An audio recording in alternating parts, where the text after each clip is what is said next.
Hello दोस्तों, NP education YouTube channel पर आपका स्वागत है। पिछले वीडियो में हम लोगों ने भारत की प्रमुख चट्टानों के बारे में अध्ययन किया था और प्रमुख चट्टानों में कौन कौन सी चट्टानों का अध्ययन किया था। तो हम लोगों ने आर्कियन क्रम की चट्टानों के बारे में अध्ययन किया, उसका विस्तार कहाँ कहाँ पर है, उसका आर्कियन क्यों नाम रखा गया था, उसका महत्व क्या है, विशेषताएं क्या है।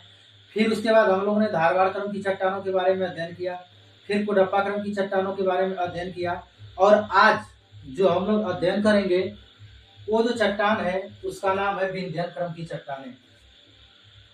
चौथा नंबर का जो चट्टान है उसका नाम क्या है, तो विंध्यन क्रम की चट्टानें।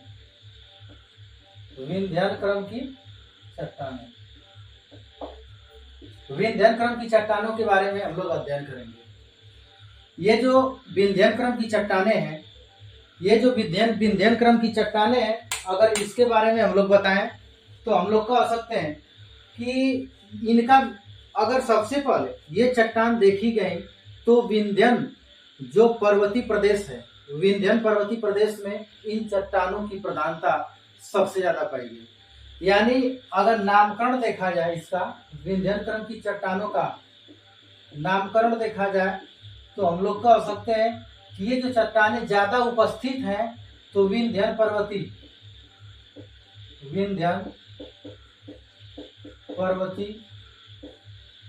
क्षेत्रों में विस्तृत रूप से उपस्थिति देखने के लिए मिलती है, देखने के लिए क्या होती है, तो मिलती है। यानी नामकरण अगर देखा जाए विंध्यन क्रम की चट्टानों के बारे में तो हम लोग बोल सकते हैं कि इसका नामकरण विंध्यन ही क्यों रखा गया, विंध्यन क्रम की चट्टानें ही क्यों रखा गया। तो इन चट्टानों का विस्तार विस्तृत रूप से अगर देखा गया तो विंध्यन पर्वतीय क्षेत्रों में विस्तृत रूप से इन चट्टानों की उपस्थिति मिली। इसी कारणवश इन चट्टान का नाम रख दिया गया विंध्यन क्रम की चट्टानें। क्या नाम रख दिया गया, तो विंध्यन क्रम की चट्टानें। अब विंध्यन क्रम की चट्टानें भारत में किन किन राज्यों में देखने के लिए मिलती हैं, तो हम लोग कह सकते हैं ये भारत है, हमारा प्यारा सा भारत है, और विंध्यन क्रम की चट्टानें इन राज्यों में देखने के लिए मिलती है। यानी इनका विस्तार जो है भारत के किन किन राज्यों में है। तो अगला पॉइंट हम लोग चर्चा करेंगे विस्तार के बारे में। विस्तार के बारे में अगर हम लोग देखते हैं तो हम लोग कह सकते हैं कि इनका विस्तार जो है मध्य प्रदेश में देखने के लिए अधिक मिलता है। मेजर जो स्टेट्स है मध्य प्रदेश में विंध्यन क्रम की चट्टानें अत्यधिक उपस्थित देखने के लिए मिली, या अत्यधिक उपस्थिति इन चट्टानों का मध्य प्रदेश में विस्तार मिला। उसके बाद हम लोग बोल सकते हैं उत्तर प्रदेश में भी विंध्यन क्रम की चट्टानों का विस्तार देखने के लिए मिला है। बिहार में भी देखने के लिए मिला है, बिहार राज्य में भी देखने के लिए विंध्यन क्रम की चट्टानों का विस्तार मिला है। फिर इनका विस्तार, ये जो राज्य है इनका विस्तार जो है राजस्थान में भी कुछ देखने के लिए मिला है। यानी राजस्थान राज्य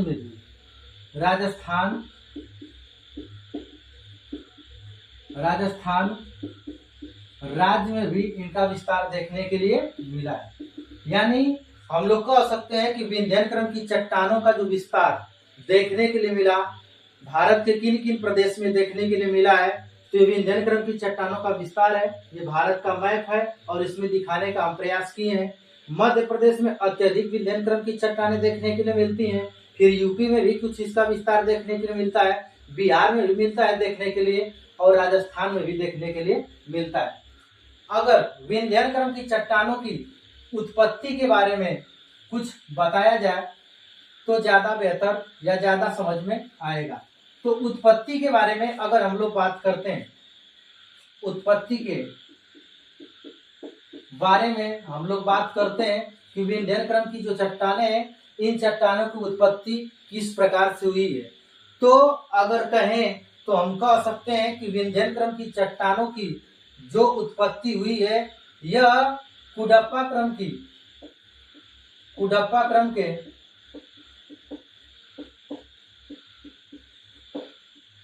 के चट्टानों के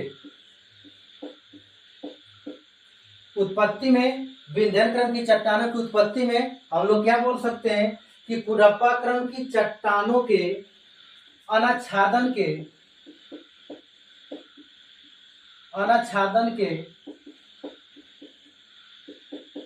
प्रक्रिया के परिणाम स्वरूप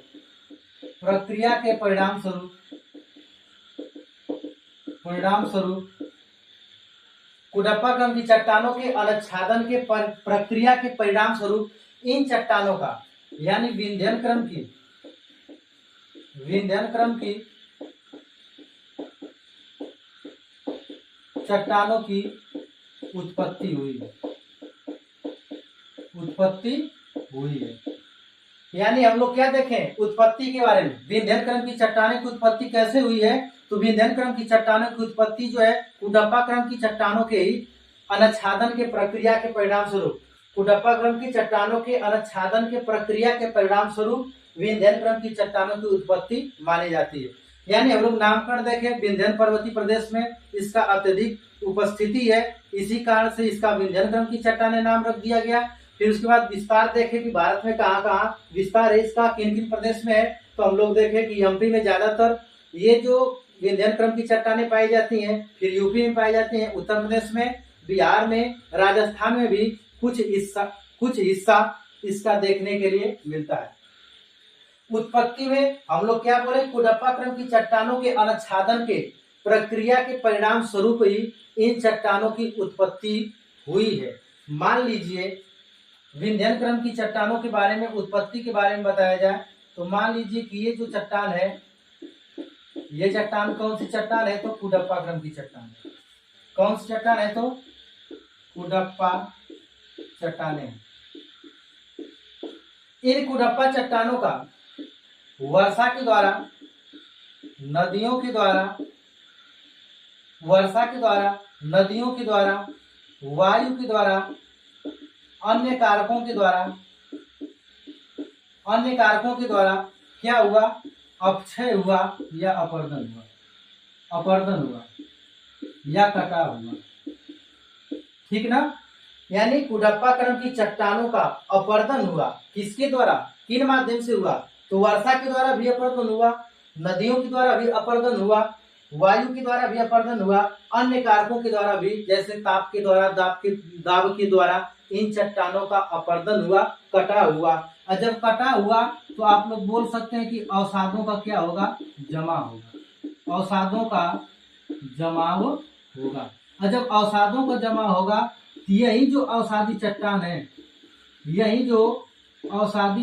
है, ये चट्टानें सबसे पहले अगर देखने के लिए मिली थी तो विंध्यन प्रदेश में देखने के लिए मिली। किस प्रदेश में देखने के लिए मिली, तो विंध्यन प्रदेश में देखने के लिए मिले। इसी कारण से इस चट्टान का नाम रख दिया गया विंध्यन क्रम की चट्टान। ठीक है ना।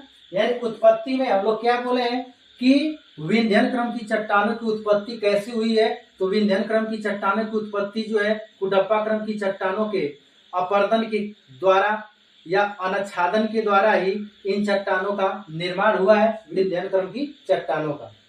अब अगर इसमें विंध्यन क्रम की चट्टानों की बात करते हैं तो विशेषता क्या है, तो विशेषता के बारे में अगर हम लोग अध्ययन करते हैं कि इनकी क्या क्या विशेषताएं हैं, क्या क्या विशेषताएं हो सकती हैं विंध्यन क्रम की चट्टानों की, तो इसके बारे में हम लोग अध्ययन करेंगे, चर्चा करेंगे।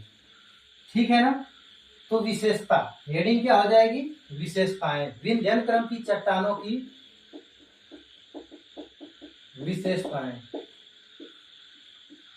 विशेषताएं में पहला पॉइंट अगर हम लोग कहें तो हम लोग कह सकते हैं कि विंध्यन क्रम की चट्टानों की जो उत्पत्ति हुई है, जो निर्माण हुआ है, वह कुडप्पा क्रम की चट्टानों के अनाच्छादन के द्वारा हुआ है। कुडप्पा क्रम की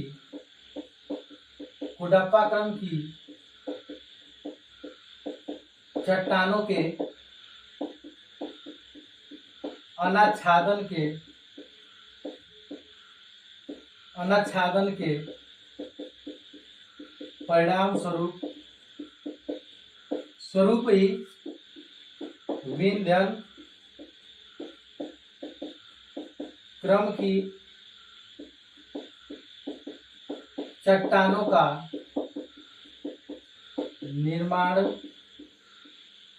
हुआ है। यानी हम लोग पहली विशेषता क्या पढ़े?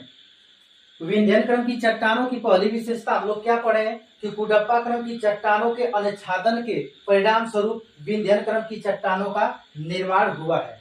और अगली विशेषता अगर देखा जाए तो हम लोग कह सकते हैं कि यह एक क्या है? अवसादी चट्टान है। यह अवसादी चट्टान का उदाहरण है। जो विंध्यन क्रम की चट्टान है यह अवसादी चट्टान का क्या माना जाता है? तो उदाहरण माना जाता है। ठीक अगली विशेषता के बारे में अगर बताया जाए तो अगली विशेषता के बारे में हम लोग कह सकते हैं कि ये जो चट्टान है विंध्यन क्रम की जो चट्टान है, विंध्यन क्रम की जो चट्टान है यह कुडप्पा क्रम की चट्टान की तुलना में नई चट्टान है।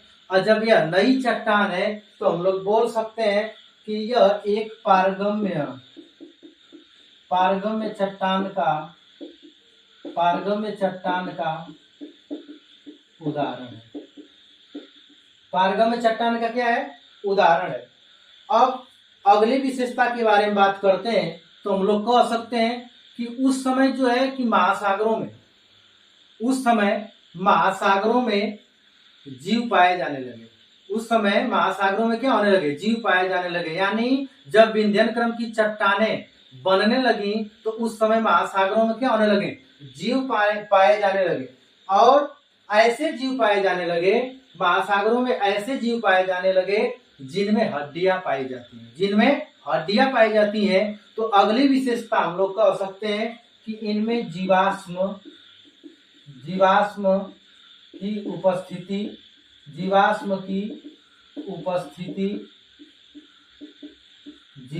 की उपस्थिति पाई जाती है। यानी यह एक पारगम्य चट्टान है। विंध्यन क्रम की चट्टानें क्या है? पारगम्य चट्टान है। और अगली विशेषता क्या है? जब विंध्यन क्रम की चट्टानों की उत्पत्ति हो रही थी, बन रही थी, तो उस समय महासागरों में ऐसे जीव पाए जाने लगे जिन जीवों में क्या पाए जाने लगी? हड्डियां पाए जाने लगी। तो इस प्रकार से हम लोग बोल सकते हैं अगली विशेषता कि विंध्यन क्रम की चट्टानों की जो अगली विशेषता होगी, अगली विशेषता क्या होगी? तो जीवाश्म की उपस्थिति पाई जाएगी। क्या होगी? जीवाश्म की उपस्थिति जब पाई जाएगी तो हम लोग बोल सकते हैं तब जीवाश्म ईंधन भी पाए जाएंगे। अगली विशेषता क्या है? अगली विशेषता हम लोग क्या बता सकते हैं कि जीवाश्म ईंधन भी पाए जाते हैं। जीवाश्म ईंधन भी पाए जाते हैं। अगली विशेषता अगर बात करते हैं विंध्यन क्रम की चट्टानों की तो हम लोग कह सकते हैं कि ऊपरी विंध्यन क्रम और निचली विंध्यन क्रम की चट्टानों की उपस्थिति भी देखने के लिए मिलती है। ऊपरी विंध्यन क्रम की चट्टान किसे कहते हैं और निचली विंध्यन क्रम की चट्टान किसे कहते हैं? तो ऊपरी विंध्यन क्रम की चट्टान वैसे चट्टान को कहते हैं जो महासागरों में या नदी घाटियों में पाए जाते हैं। किसमें पाए जाते हैं? तो नदी घाटियों में पाए जाते हैं। और निचली विंध्यन क्रम की चट्टानें वैसी चट्टानें होती हैं जो कहाँ पाई जाती हैं? तो सागरों में पाई जाती हैं। कहाँ पर पाई जाती हैं? सागरों में पाई जाती हैं। अब अगली विशेषता के बारे में अगर हम लोग अध्ययन करें तो हम लोग कह सकते हैं कि इसमें जो प्रमुख कुछ प्रमुख चट्टान है वह कौन कौन सी चट्टानें हैं? तो जैसे संगमरमर है, संगमरमर पाया जाता है। क्या पाया जाता है? तो संगमरमर पाया जाता है। ठीक है ना। विंध्यन क्रम की चट्टानों में क्या पाया जाता है? संगमरमर पाया जाता है, क्वार्ट्ज पाया जाता है, क्वार्ट्ज पाया जाता है। ठीक है। इन चट्टानों में क्या पाया जाता है? तो क्वार्ट्ज पाया जाता है, संगमरमर पाया जाता है, बालू पत्थर भी पाए जाते हैं। ये प्रमुख चट्टान है। यानी विंध्यन क्रम की चट्टानों में बालू पत्थर की उपस्थिति देखने के लिए मिलती है। और क्या पाई जाती है? तो संगमरमर पाई जाती है, क्वार्ट्ज पाई जाती है। सभी लोग जानते हैं कि बालू पत्थर, क्वार्ट्ज, संगमरमर जो होता है इनका महत्व क्या होता है? घर बनाने में इनका उपयोग किया जाता है। घर बनाने में इनका उपयोग किया जाता है। ठीक है ना, यानी गृह निर्माण हेतु भी इनका उपयोग किया जाता है। ठीक है, और अगला अगर महत्व के बारे में अगर कहा जाए तो महत्व में अगर बताना होगा तो हम लोग बोल सकते हैं कि सीमेंट उद्योग हेतु कच्चे माल के रूप में चूने पत्थर की प्राप्ति भी की जाती है। ठीक है ना, सीमेंट जो उद्योग होता है उसमें क्या कच्चे माल के रूप में इसका उपयोग किया जाता है, चूना पत्थर का उपयोग किया जाता है। ये सब क्या है तो विशेषताएं हैं, महत्व है। हम आशा करते हैं, उम्मीद करते हैं कि आप लोगों को आर्कियन क्रम की चट्टान, फिर उसके बाद हम लोग धारवाड़ क्रम की चट्टान, फिर उसके बाद कुडप्पा क्रम की चट्टान, फिर अगला जो चट्टान है हम लोग जो पढ़े विंध्यन क्रम की चट्टान, नामकरण क्या है, इसका विस्तार क्या है, भारत में किन किन राज्यों में पाया जाता है, इसकी उत्पत्ति किस प्रकार से हुई है, किन चट्टानों से उत्पत्ति हुई है, किन चट्टानों के अनुच्छादन के परिणाम स्वरूप इन चट्टानों की उत्पत्ति हुई है, और इनकी क्या क्या विशेषताएं हैं, इनके बारे में हम लोग अध्ययन कर लिए। और इसी के साथ हम लोग मिलते हैं अगले वीडियो में। धन्यवाद।